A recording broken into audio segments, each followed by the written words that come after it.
আজকে যে ঘটনাটা বলবো সেটা কিন্তু কোনো বানানো গল্প না। এটা আমাদেরই এক সাবস্ক্রাইবারের সাথে ঘটে যাওয়া সাহেলের পাঠানো এক সত্যি ঘটনা। তো চলুন আর দেরি না করে সরাসরি ঢুকে পড়া যাক সেই হাড় হিম করা অভিজ্ঞতায়।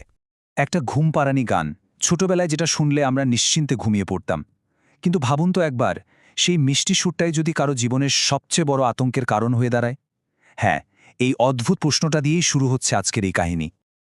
গল্পের শুরুটা কিন্তু ছিল খুবই সাধারণ, মানে যেমনটা হয় আর কি। 4 বন্ধু মিলে পাহাড়ে ঘুরতে যাচ্ছে, কিন্তু ওরা তখন কি জানত যে এই সাধারণ দেখতে ট্যুরের মধ্যেই অপেক্ষা করছে এক ভয়াবহ বিপদ। আসলে এই ট্যুরটার একটা খাস উদ্দেশ্য ছিল। ওদের এক বন্ধু সময় বেশ কিছুদিন ধরে খুব চুপচাপ থাকত। আসলে কিছুদিন আগেই ওর ছোট ভাই একটা অ্যাক্সিডেন্টে মারা যায়। তো বন্ধুরা ভেবেছিল ওকে একটু বাইরে নিয়ে গেলে মানালির সুন্দর পরিবেশে হয়তো ওর মনটা একটু ভালো হবে, ও আবার আগের মতো হয়ে উঠবে।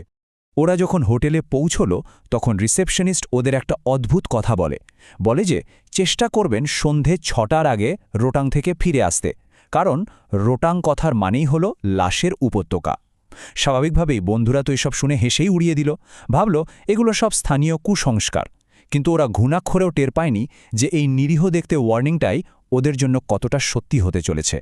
তো যা হওয়ার তাই হলো। ওরা রিসেপশনিস্টের কথায় কান না দিয়ে রাত পর্যন্ত রোটাং প্যাসে ঘুরে বেড়াল। আর ঠিক ফেরার সময় ওরা এমন এক গোলকধাঁধায় আটকে পড়ল যেটা কোনো ম্যাপে খুঁজে পাওয়া সম্ভব না। চারিদিকে ঘুটঘুটে অন্ধকার, তার ওপর ঘন কুয়াশা এসে সব ঢেকে দিয়েছে। এমন অবস্থা যে গাড়ির হেডলাইটের আলো কয়েক ফুটের বেশি যাচ্ছে না। অরুণ, যে গাড়ি চালাচ্ছিল, সে প্রায় কিছুই দেখতে পাচ্ছিল না। মানে সামান্য একটু এদিক ওদিক হলেই গাড়ি সোজা গভীর খাদে। এরকম টেনশনের মধ্যে গাড়ি চালাতে চালাতে হঠাৎই ওদের চোখে পড়ল রাস্তার পাশে একটা মাইলস্টোন। তাতে লেখা মানালি 28 কিমি। এটা দেখে সবাই যেন একটু হাঁপ ছেড়ে বাঁচল। যাক, তার মানে ওরা ঠিক রাস্তাতেই আছে। কিন্তু এখানেই তো আসল টুইস্ট। প্রায় মিনিট 20 গাড়ি চালানোর পর ওরা আবার ঠিক ওই একই মাইলস্টোনটা দেখতে পেল। হুবহু এক! এটা কি করে সম্ভব? আর তার চেয়েও অদ্ভুত ব্যাপার হলো, এবার সেই মাইলস্টোনটার ওপরে কে যেন একজন বসেছিল। ব্যাপারটা আরও আজব হয়ে গেল যখন ওরা নিজেদের মধ্যে কথা বলতে শুরু করল। সাহিল দেখল একজন ধুতি পরা লোক বসে আছে, চিরাগ দেখল একটা ছোট মেয়ে হাতে খেলনা, আর অরুণ, যে গাড়ি চালাচ্ছিল, সে দেখল একটা কালো ঘোড়া দাঁড়িয়ে আছে। কিন্তু সময় ও কিচ্ছু বলেনি, একদম চুপ। ভাবা যায়, একই জায়গায় একই সময়ে 4 জন বন্ধু দেখছে 4টে আলাদা আলাদা জিনিস। এটা তো অবিশ্বাস্য। এর ঠিক কিছুক্ষণ পরেই যখন তারা তৃতীয়বার ওই মানালি 28 কিমি লেখা মাইল ফলকটা দেখল, তখন ওদের ভয় একেবারে চরমে। এবার মাইল ফলকের উপর কেউ ছিল না, কিন্তু ওরা পরিষ্কার বুঝে গিয়েছিল যে তারা কোনো সাধারণ রাস্তায় নেই, তারা একটা ভয়ঙ্কর লুপের মধ্যে ফেসে গেছে। এই গোলকধাঁধা থেকে বের হওয়ার জন্য যখন ওরা মরিয়া, ঠিক তখনই ঘটল আর একটা ভয়ঙ্কর ঘটনা। এবার আর কোনো স্থির কিছু নয়, এবার ওদের গাড়ির সাথে সাথেই চলছিল এক রহস্যময় ছায়ামূর্তি। গাড়ি চালাতে চালাতে অরুণ হঠাৎ কাঁপা কাঁপা গলায় বলে উঠল, এই বাইরে তাকাস না, কেউ একজন আমাদের গাড়ির সাথে সাথে হাঁটছে। ওর এই একটা কথাতেই গাড়ির ভেতরের মাহলটা যেন জমে বরফ হয়ে গেল। ওরা ভয়ে ভলে বাইরে তাকিয়ে যা দেখল তা বিশ্বাস করার মতো নয়। প্রায় বছর 15-র একটা ছেলে ওদের গাড়ির পাশ দিয়ে হেঁটে যাচ্ছে, কিন্তু সেটাকে হাঁটা বলা যায় না, কারণ গাড়ি তখন ঘন্টায় 40 কিলোমিটার স্পিডে ছুটছে। ওই স্পিডে কোনো মানুষের পক্ষে দৌড়ানো তো সম্ভব না। ছেলেটা সারা গায়ে কাদা মাখা, মুখে গভীর আঘাতের দাগ। দৃশ্যটা ছিল ভয়ঙ্কর। এই ভয়ঙ্কর পরিস্থিতিতে সময় হঠাৎ একটা অদ্ভুত কাজ করে বসল। ও জেদ করতে লাগল যে ছেলেটার সাহায্য দরকার, আর এই বলতে বলতে ও নিজের দিকের জানলার কাঁচ নামাতে শুরু করল। বন্ধুরা সবাই মিলে ওকে আটকানোর অনেক চেষ্টা করল, কিন্তু পারল না। যাই হোক, অনেক কাঠখড় পুড়িয়ে কোনো মতে ওরা হোটেলে এসে পৌঁছল। সবাই ভাবল, যাক বাবা, ভয়ঙ্কর রাতটা শেষ হল। কিন্তু ওরা জানত না, আসল আতঙ্কটা অপেক্ষা করছে হোটেলের ঘরের ভেতরে। গভীর রাতে হঠাৎ একটা গানের শব্দে সাহিলের ঘুম ভেঙে গেল। ও কান পেতে শুনল কেউ খুব নিচু গলায় একটা বাচ্চাদের ঘুম পাড়ানি গান গাইছে, চাঁদা হ্যাঁ তু, মেরা সুরজ হ্যাঁ তু।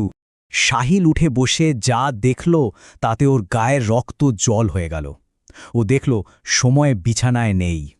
ও আয়নার সামনে দাঁড়িয়ে আছে, আর আয়নায় নিজের প্রতিবিম্বের দিকে তাকিয়ে ফিসফিস করে ওই গানটা গাইছে। ওর হাবভাব পুরো একটা ছোট বাচ্চার মতো। কিন্তু সবচেয়ে ভয়ের ছিল আয়নার ভেতরের ছবিটা। আয়নায় দেখা যাচ্ছিল সময়ের চোখ দুটো টকটকে লাল, ওর গলায় এমন দাগ যেন কেউ সর্বশক্তি দিয়ে ওর গলা টিপে ধরেছে, আর ওর মুখে লেগে আছে একটা অদ্ভুত বিদঘুটে হাসি। ভয়ে চিৎকার করে বন্ধুরা যখন ঘর থেকে বেরোতে যাবে, ঠিক সেই মুহূর্তের সময় ঘুরে তাকালো, আর একটা বাচ্চার গলায় বলল, যদি আমি রাতে তোমার জানালায় টোকা দিই, তুমি কি দরজা খুলে আমাকে সাহায্য করবে? এই কথাটা শোনার পর ওরা ভয়ে সেখানেই জমে গেল, আর ঠিক তারপরে সময় জ্ঞান হারিয়ে ধপ করে মেঝেতে পড়ে গেল। বন্ধুরা তখন নিশ্চিত হয়ে গেল যে সময়ের ওপর কোনো অশুভ শক্তি ভর করেছে। ওরা আর এক মুহূর্ত দেরি না করে সাহায্যর জন্য দৌড়ল, কিন্তু ওই রাতের আতঙ্ক ওদের জীবন থেকে এত সহজে মুছে যাওয়ার ছিল না। সেই হোটেলের রিসেপশনিস্টের পরামর্শেই ওরা একজন স্থানীয় পণ্ডিতের কাছে গেল, আর সেই পণ্ডিত সময়কে দেখেই বলে দিলেন ওর ওপর একটা অশুভ আত্মা ভর করেছে। সেই আত্মাটা আসলে সময়ের মৃত ভাইয়ের রূপ ধরে ওকে ছলনা করছে।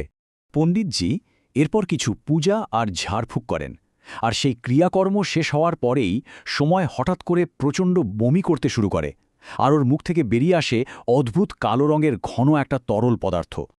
এরপর সময় ধীরে ধীরে একদম সুস্থ হয়ে ওঠে, মানে ও আবার আগের মতো স্বাভাবিক জীবনে ফিরে যায়।